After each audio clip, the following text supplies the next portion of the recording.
ಆರೋಗ್ಯ ಮತ್ತು ಕುಟುಂಬ ಕಲ್ಯಾಣ ಇಲಾಖೆ ಪ್ರಕಟಣೆ. ಡೆಂಗಿ ಜ್ವರವು ವೈರಾಣುವಿನಿಂದ ಹರಡುವ ಮಾರಕ ಕಾಯಿಲೆ. ಸೋಂಕಿತ ಈಡಿಸ್ ಸೊಳ್ಳೆಗಳ ಕಚ್ಚುವಿಕೆಯಿಂದ ಒಬ್ಬರಿಂದ ಮತ್ತೊಬ್ಬರಿಗೆ ಹರಡುತ್ತದೆ.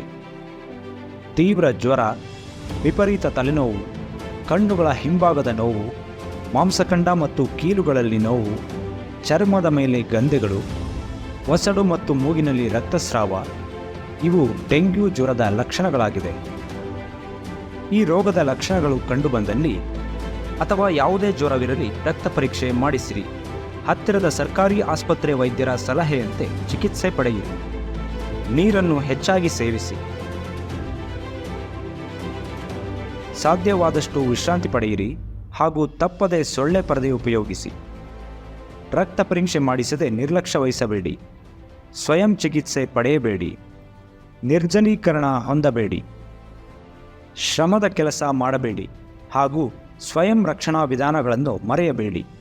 ಪ್ರತಿ ವಾರ ಒಂದು ದಿವಸ ಅಂದ್ರೆ ಪ್ರತಿ ಶುಕ್ರವಾರಕ್ಕೆ ಎಲ್ಲ ನಮ್ಮ ಆಶಾ ಕಾರ್ಯಕರ್ತರು ಮತ್ತು ಇತರ ನಮ್ಮ ಇಲಾಖೆಯ ಎಲ್ಲ ಸಿಬ್ಬಂದಿಯವರು ಮತ್ತು ಎಲ್ಲ ಅಧಿಕಾರಿಗಳು ಮತ್ತು ನಗರ ಪ್ರದೇಶದಲ್ಲಿರುವಂತಹ ಸ್ಥಳೀಯ ಸಂಸ್ಥೆಗಳು ಮತ್ತು ಅಲ್ಲಿಯ ಗ್ರಾಮೀಣ ಅಭಿವೃದ್ಧಿಯ ಪಂಚಾಯತಿ ರಾಜಿನ ಸ್ಥಳೀಯ ಸಂಸ್ಥೆಯವರು ಎಲ್ಲರೂ ಕೂಡ ಕೈ ಜೋಡಿಸಿ ಈ ಶುಕ್ರವಾರ ಮನೆಗಳಿಗೆ ಭೇಟಿ ಕೊಟ್ಟು ಅಲ್ಲಿ ನಮ್ಮ ಜನರಿಗೆ ಪ್ರತಿ ಮನೆಗೂ ಕೂಡ ಭೇಟಿ ಕೊಟ್ಟು ಅಲ್ಲಿಯ ನಿವಾಸಿಗಳಿಗೆ ಅವರಿಗೆ ಈ ಡೆಂಗಿ ವಿಚಾರದ ಬಗ್ಗೆ ತಿಳುವಳಿಕೆ ನೀಡಿ ಹೇಗೆ ಅವರ ಒಂದು ವ್ಯಾಪ್ತಿಯಲ್ಲಿ ಇದನ್ನ ಅವರು ಏನೇನು ಕ್ರಮಗಳು ತಗೊಳ್ಬಹುದು ಅಂತ ಹೇಳಿ ಈಡೀಸ್ ಸೊಳ್ಳೆ ಏನಿದೆ ಅದನ್ನ ನಾಶಪಡಿಸುವಂಥದ್ದು, ಈಡೀಸ್ ಲಾರ್ವಾ ಏನಿದೆ ನಮ್ಮ ಕಾರ್ಯಕರ್ತರು ಎಲ್ಲ ಕಡೆ ಭೇಟಿ ಕೊಟ್ಟು ಆ ಏನು ಅವಶ್ಯ ಇರುವಂತ ಔಷಧಿ ಏನಿರ್ತದೆ ಟೆಮೋಫಾಸ್ ಏನಿದೆ ಆ ಒಂದು ದ್ರಾವಣವನ್ನ ಉಪಯೋಗ ಮಾಡಿ ಆ ನೀರಿನಲ್ಲಿ ಯಾವ ನೀರಿನಲ್ಲಿ ಇದು ಇರ್ತದೆ ಆ ಲಾರ್ವಾ ಇರ್ತದೆ ಆ ನೀರಿನಲ್ಲಿ ಅದನ್ನ ಹಾಕುವಂಥದ್ದು. ಈ ರೀತಿ ಎಲ್ಲೆಲ್ಲಿ ಬಾಟ್ಲ್ಗಳಿರ್ಬೋದು ಅಲ್ಲಿ ನೀರು ಏನ್ ಶೇಖರಣೆ ಆಗ್ತದೆ ಆ ನೀರು ಶೇಖರಣೆ ಆಗುವಂಥದ್ದನ್ನು ನಾವು ಬಿಡಬಾರದು.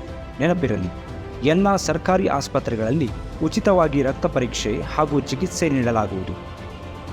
ಡೆಂಗ್ಯೂ ನಿಯಂತ್ರಣ ಕ್ರಮಗಳು ಹೀಗಿವೆ. ನೀರು ಶೇಖರಣಾ ಪರಿಕರಗಳನ್ನು ಮುಚ್ಚಿಡಿ ಹಾಗೂ ವಾರಕ್ಕೊಮ್ಮೆ ಸ್ವಚ್ಛಗೊಳಿಸಿ. ಮನೆ ಹಾಗೂ ಕಚೇರಿಯಲ್ಲಿನ ಏರ್ ಕೂಲರ್, ರೆಫ್ರಿಜರೇಟರ್ ಹಾಗೂ ಅಲಂಕಾರಿಕ ಹೂಕುಂಡ, ಗಿಡಗಳ ತಟ್ಟೆಗಳಲ್ಲಿ ನೀರು ನಿಲ್ಲದಂತೆ ಎಚ್ಚರ ವಹಿಸಿ. ಮನೆ ಕಚೇರಿಗಳ ಸುತ್ತಮುತ್ತ ನೀರು ನಿಲ್ಲದಂತೆ ಎಚ್ಚರ ವಹಿಸಿ ಹಾಗೂ ಘನತ್ಯಾಜ್ಯ ವಸ್ತುಗಳನ್ನು ಸೂಕ್ತ ರೀತಿಯಲ್ಲಿ ವಿಲೇವಾರಿ ಮಾಡಿ. ಸ್ವಯಂ ರಕ್ಷಣಾ ವಿಧಾನಗಳನ್ನು ಅನುಸರಿಸಿ. ಸೊಳ್ಳೆ ಪರದೆಗಳನ್ನು ಉಪಯೋಗಿಸಿ. ನಿಂತ ನೀರು ಸೊಳ್ಳೆಗಳ ಉತ್ಪತ್ತಿ ತಾಣ, ಆದ್ದರಿಂದ ಅವುಗಳನ್ನು ನಾಶಪಡಿಸಿ. ಈಡಿಸ್ ಸೊಳ್ಳೆಗಳು ಹಗಲು ವೇಳೆಯಲ್ಲಿ ಕಚ್ಚುತ್ತವೆ. ಸ್ವಯಂ ರಕ್ಷಣಾ ವಿಧಾನಗಳನ್ನು ಅನುಸರಿಸಿ. ಡೆಂಗಿ ನಿಯಂತ್ರಿಸಲು ನಮ್ಮೊಂದಿಗೆ ಕೈಜೋಡಿಸಿ.